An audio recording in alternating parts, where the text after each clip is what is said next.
Download this code from codegive.com, link in the description below. In Java, exceptions are a crucial part of error handling, allowing developers to manage errors gracefully and maintain the flow of the program.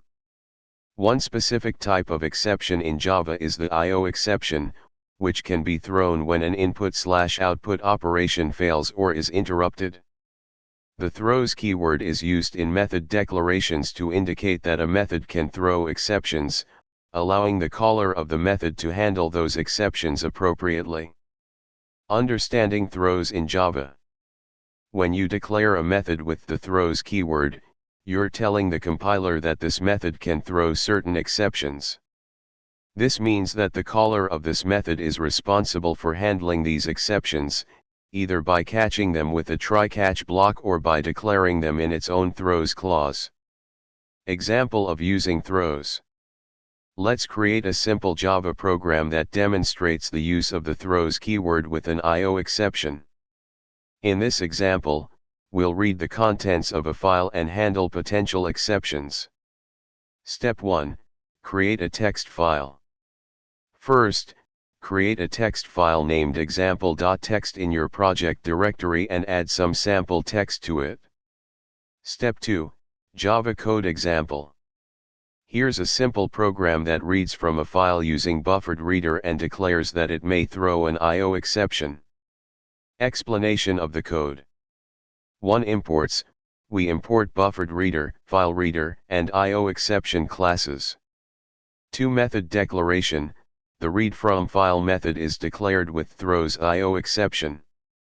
This indicates that it may throw an ioexception during its execution. 3. Buffered reader.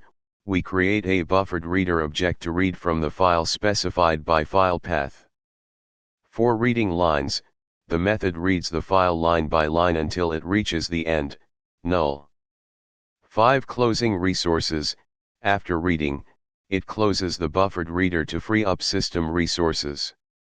6. Error handling.